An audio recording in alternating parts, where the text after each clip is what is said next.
Michelle Obama gave a phenomenal speech the other day, and she had mentioned the contrast of what Donald Trump gets to do and what Kamala Harris has to do, and she nailed it. She was dead on. Let's listen to this.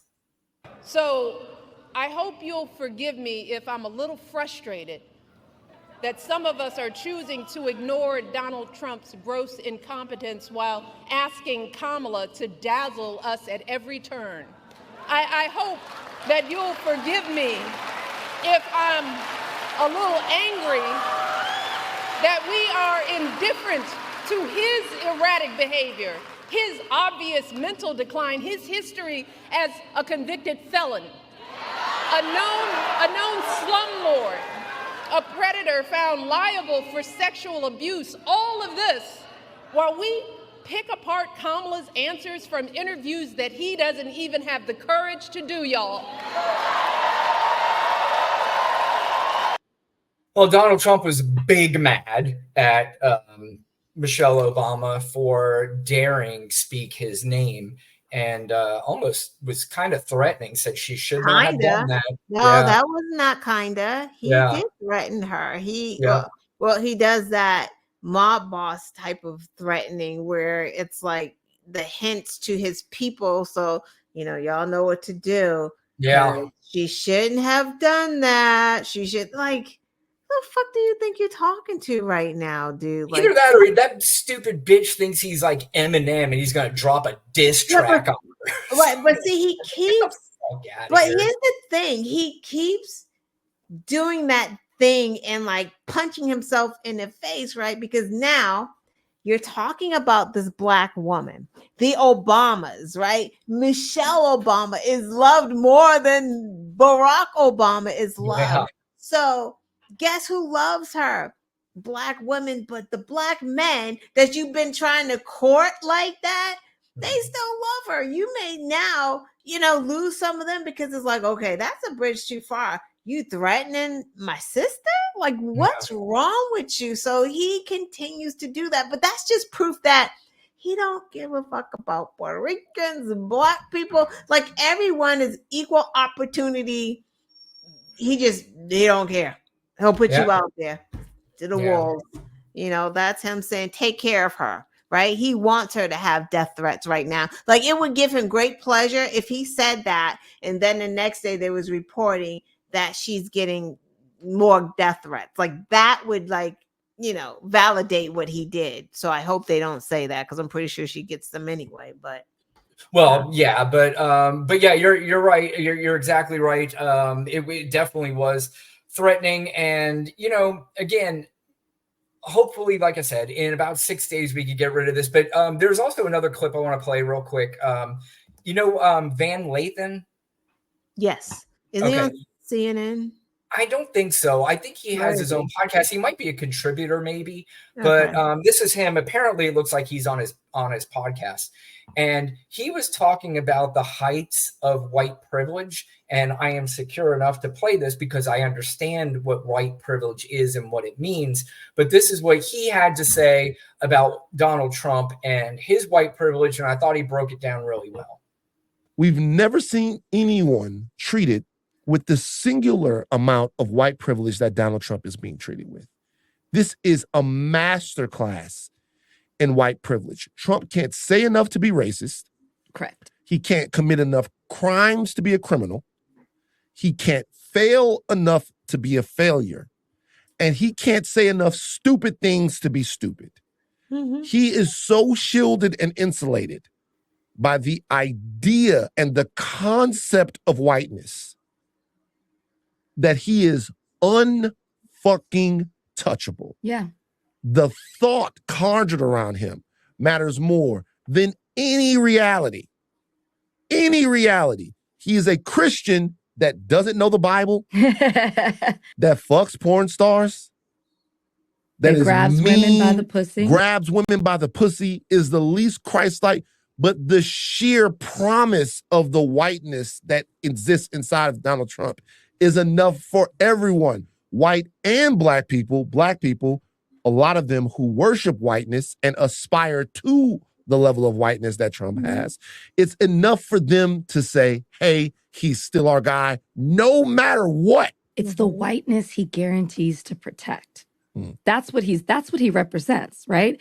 It's their being that he guarantees to protect. And that's true. That's something that they won't say, but that they're voting for. Lana, your thoughts? Yeah, and that's exactly it. That's that thing when everyone's beating their head like, why do Trump people continue to support him? You know, there's no policy. He don't have to talk about policy. That's why they can go to someone, a Trump voter, and they'd be like, he said he's gonna be a dictator. She's like, I'm fine with that. They don't care. He's white. No, but they're right. There's no person of color on this planet that could do what Trump does, because Trump is the epitome of white people, a white person, a white power, right? Like, and I don't even think everyone could do what Trump does, right? Because Trump exudes like, it's that he's got the racism, he's got the bigotry. He says what he wants to say. He has the jet. He has the golf course. It's like he is the fucking epitome of white power.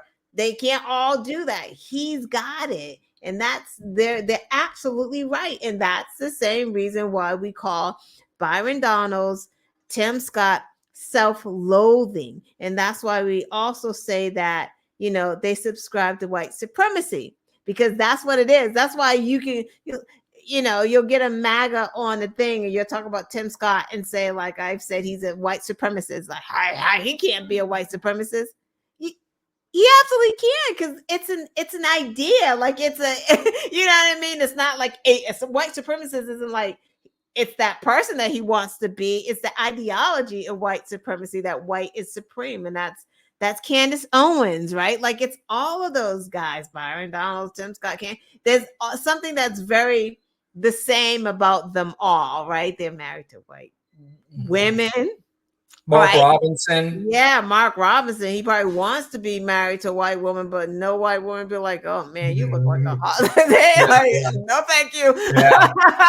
He had to get where he could get with that one. He probably don't want that one, but that's what he had to get. But no, they absolutely, like, who else says I'm a black Nazi? Right? Like he's trying to get in with the good old boys, and that's always been the thing. It's been the good old boy. So that's just a great point, and they said that wonderfully. Like, yeah, and as did you with your perspective there's another aspect to this too, Lana, is that everything he said is right, but this also too is fueled by this fucked up media that we have right now. This media that has normalized Donald Trump because it makes them a lot of money. This idea, all these people who keep saying CNN, MSNBC, they're somewhat complicit in all of this. So I saw this thing the other night. Did you see the thing with Mehdi Hassan on CNN? Where there was a discussion about the Israel-Palestine war, I guess, and Mehdi Hassan, he's of Arab descent, and the other guy on there was Jewish, and they were arguing back and forth, and the Jewish guy said something to the effect of, I hope your beeper doesn't go off. And I don't know if you remember when I said I read that on Twitter and I didn't quite understand what that was. Because I don't know, there was somehow the Israelis found a way. Oh, right. Oh, that's what is right. That's what it. I didn't connect that. That's interesting. I didn't connect. Yeah, that's what that was. And there was this huge argument and huge everything. And I'm like, you know what?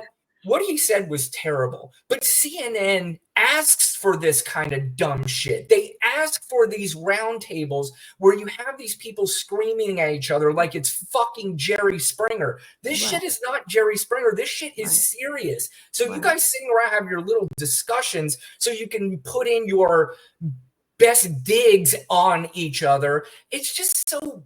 And it's not helpful. It really is gross. How is that helpful? I'm so confused. I don't know. It's helpful to their bottom line, Lana. That's what it is.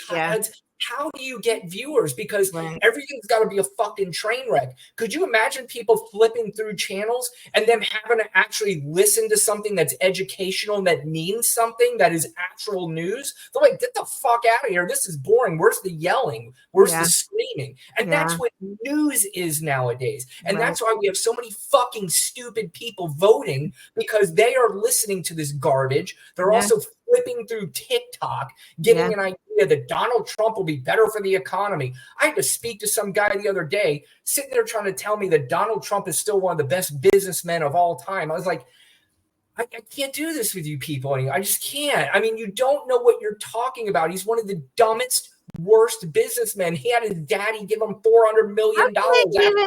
What are they basing that on? His jet?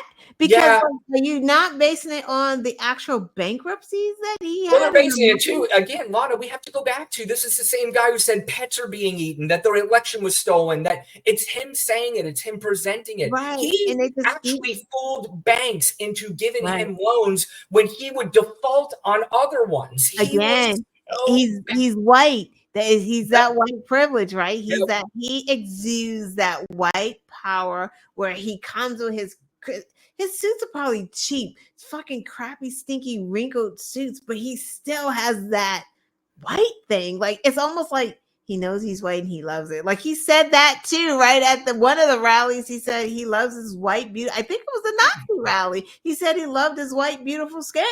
Like, white power, right? Like, that is celebratory of that. So they believe the white man. Like, they just believe the white man. He's had money. They all know the Trump name, so he could be completely broke right now and he could swindle people out of money because his name is Trump. That's exactly what it is. And really, that's how he swindled a lot of banks. Like I said, I've watched numerous documentaries on Donald Trump. I know this motherfucker, and I know his past as a businessman. And it is so incredibly bad. Donald Trump would never be where he was if it wasn't for his daddy. There are a lot of people who came from nothing and have built themselves into millionaires and billionaires because of their own hard work, because of their own intelligence, their own visions, their own, just determination to do something. Donald Trump would be a used car salesman at a buy here, pay here if he didn't have his daddy. Pause for a minute, because that is the thing.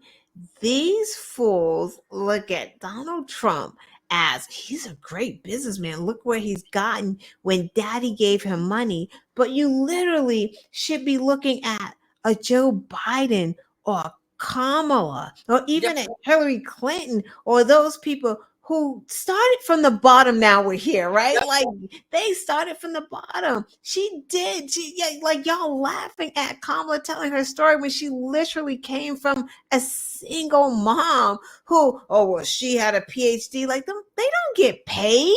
Like, are we joking right now? And it doesn't matter. She's still a single mom who had to struggle and figure out how to pay her bills. She wasn't born a PhD. She wasn't born with that. She struggled to do that. The same with Joe Biden, middle class family. And then they still look at those guys or look at Kamala as elite because she talks intelligently.